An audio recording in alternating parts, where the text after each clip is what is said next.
যখন এই পৃথিবীতে চন্দ্র সূর্য গ্রহ তারা কিছুই ছিল না, তখন সমগ্র বিশ্বজগতের প্রতিপালক মহান আল্লাহ রব্বুল আলামিন একাই ছিলেন।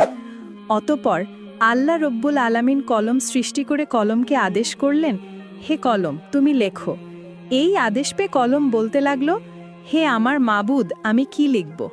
কলমের এমন কথা শুনে আল্লাহ রব্বুল আলামিন বলল, তুমি আরশের মহল্লায় কলেমা তৈবা লেখো।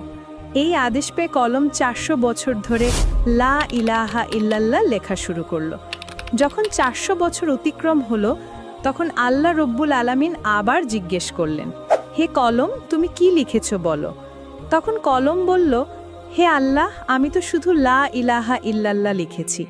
এই কথা শুনে আল্লাহ রব্বুল আলামিন বলল, তুমি ক্যালেমের শেষ অংশ লেখনি কেন?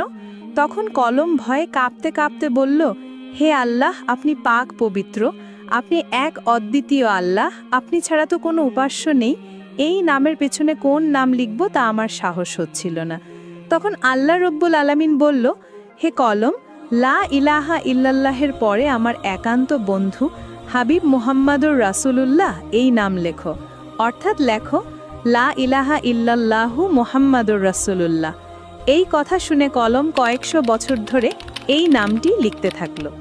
এরপর আল্লাহ রব্বুল আলামিন আরশে মুআল্লার উপর বিশাল বিশাল স্তম্ভ সৃষ্টি করলেন এবং সেই স্তম্ভগুলি 7 তবক জমিন আসমানে ভেতর পুঁতে রাখলেন। তারপর মহান আল্লাহ তাআলা আরশ সৃষ্টি করলেন এবং এই আরশ বহন করার জন্য কয়েক মুহূর্তের মধ্যেই 4 জন ফেরেশতা সৃষ্টি করলেন এবং তাদেরকে আল্লাহ রব্বুল আলামিন বললেন, হে আমার ফেরেশতারা, তোমরা আরশ বহন করো। আল্লাহ তাআলার নির্দেশ পাওয়া মাত্রই 4 জন ফেরেশতা আরশ বহন করার জন্য প্রস্তুত হলো, কিন্তু কোনো মতেই তারা আরশ বহন করতে সক্ষম হলো না। তখন আল্লাহ রব্বুল আলামিন ফেরেশতাদের একটি দোয়া শিখিয়ে দিলেন। দোয়াটি হলো, সুবহান আল্লাহ, আলহামদুলিল্লাহ, ওয়ালা ইলাহা ইল্লাল্লাহু, আল্লাহু আকবার। এই দোয়া করার সাথে সাথে ফেরেশতারা আরশ বহন করতে সক্ষম হলো। আর তারপরেই আল্লাহ রব্বুল আলামিন অনেকগুলি ফেরেশতা সৃষ্টি করলেন এবং তারা সকলে আল্লাহর গুণগান অপার প্রশংসা করতে লাগলো।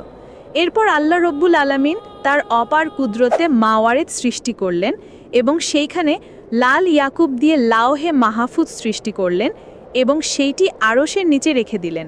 এরপর আল্লাহ তাআলা কলমকে নির্দেশ দিলেন, হে কলম, এই অপূর্ব সৃষ্টি এবং কিয়ামত পর্যন্ত এই সৃষ্টি জগতে যা কিছুই ঘটবে তা তুমি এই লাওহে মাহফুজে লিপিবদ্ধ করো।